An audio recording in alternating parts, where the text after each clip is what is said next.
नमस्कार, मैं cell Bhardwaj, Navyug TV देख रहे हैं आप। दिल्ली के जंतर मंतर पर आज एक ऐसा धरना प्रदर्शन है जो शायद आप लोग को चौंका देगा। मेरे पीछे जितनी भी संख्या में आप भीड़ देख सकते हैं, हजारों से ऊपर की संख्या में अलग अलग जगह से ये लोग हैं। ये होम गार्ड है, अपनी मांगों को देखिए, एक पोस्टर लेकर के जा रहे हैं। ये होम गार्ड अपना हक मांगते, नहीं किसी से भीख मांगते। अब आप सोचेंगे कि होम गार्ड दिल्ली के जंतर मंतर पे क्या कर रहा है अपना काम छोड़ करके। इनकी भी कोई ऐसी मजबूरी हुई होगी जो ये लोग अपनी ड्यूटी छोड़ करके यहाँ पे धरना प्रदर्शन करने आए हैं। और चलिए इन्हीं की मांगों को सुनते हैं, समझते हैं और जानने की कोशिश करते हैं कि क्या है इनकी मांगे। मैं सबसे पहले आपसे जानना चाहूंगी कि आप लोग अपनी ड्यूटी को छोड़ करके यहाँ पे धरना प्रदर्शन करने आए हैं, तो ऐसी कौन सी इतनी बड़ी बात हो गई? नमस्कार मैडम, ऐसा है, अभी सैटरडे को एक परेड थी जो मासिक परेड होती है।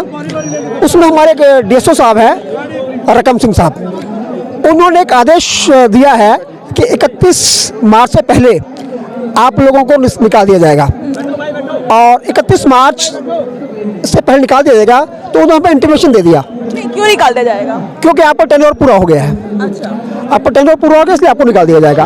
तो उस बात को सुनने के बाद सभी होमगार्ड्स में एक रोष है कि 31 मार्च के बाद ये लोग कहाँ जाएंगे। इनके कोई साधन नहीं है। लोग 20-20 साल से यहाँ पर नौकरी कर रहे हैं, 30-30 साल से नौकरी कर रहे हैं, और उसके बाद आज जब उनके अपने बच्चों को स्टैंड करने की नौबत है, स्थिति है, तो जब उनको नौकरी से निकाल देंगे क्या करेंगे? जब सरकार के पास हर चीज़ का समाधान है, पार्लियामेंट के कॉन्स्टिट्यूशन में 300 से ज़्यादा बार संशोधन हो चुका है, तो हमारा 1962 के संशोधन में अमेंडमेंट क्यों नहीं हो सकता? धारा हो सकता है 370 हटाई जा सकती है, 34 से हटाई जा सकती है, तो 1962 का जो एक्ट क्यों नहीं हटाया जा सकता? दिल्ली की सरकार कहती है कि जहां झोपड़ी वही मकान।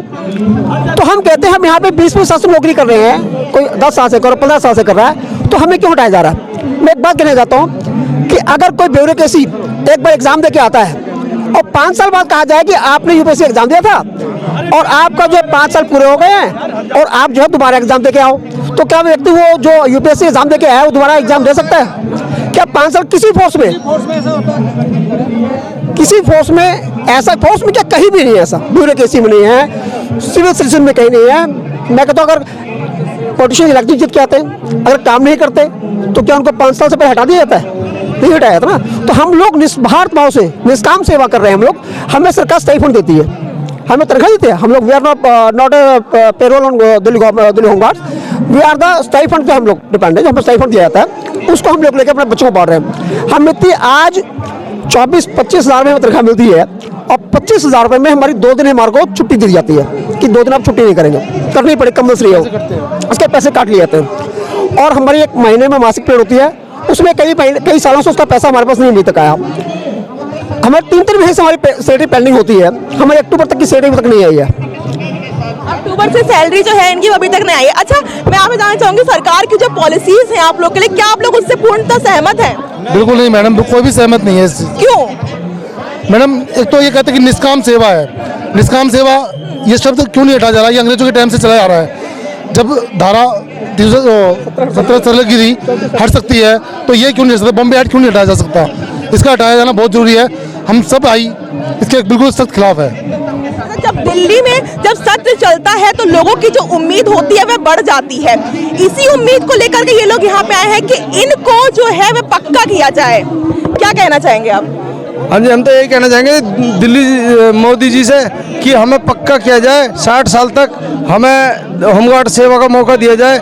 हम इतने 2019 में मैं भर्ती हुआ था, फिर 2001 में मेरे को निकाला गया। उसके बाद में 19 साल बाद फिर हमें मार्शल के रूप में डीटीसी बस में फिर वापस लिया गया। आज हमें फिर 3 साल बाद हमें फिर निकाला जा रहा है। क्या हमारे उम्र 46 साल उम्र हो चुकी है जी मेरी, और मेरे से भी बड़े बड़े उम्र के लोग हैं जो 50 साल 52 साल की जिनकी उम्र हो चुकी है। क्या हमारे बीवी बच्चे कहाँ जाएंगे? हम इसी होमगार्ड से अपने बच्चे को पालते हैं और सब कुछ करते हैं। और जहाँ भी कोरोना काल में हम डीटीसी बस में करुणाओं के साथ इतनी जबरदस्त ड्यूटी की है हम लोगों ने, जिसका हम खुद कोरोना टाइम के अंदर में हमने इतना कहा, और केजरीवाल साहब ने ये कहा कि आपको कभी भी हम देश की सेवा के लिए हमेशा आपको अपने साथ रखेंगे।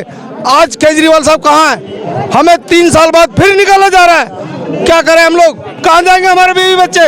ये कोरोना वॉरियर्स हैं। जब भी देश में कुछ इमरजेंसी आती है तो ये सारे वही लोग हैं जो सबसे पहले आकर के जनता की हेल्प के लिए खड़े होते हैं, निस्वार्थ भाव से खड़े होते हैं, नहीं बोलते कि हमें ये चाहिए या हमें वो चाहिए। अगर अब ये लोग जंतर मंतर पे सेवा करने के लिए आए हैं तो हो सकता है कुछ तो ऐसी मांग होगी, तो सरकार की इनकी मांगों को सुनना चाहिए। आप क्या कहना चाहेंगे? मैम, इनको अगर न्यू वैकेंसी निकालनी है तो निकालो, पर जो पुराने हैं उनको तो रखो।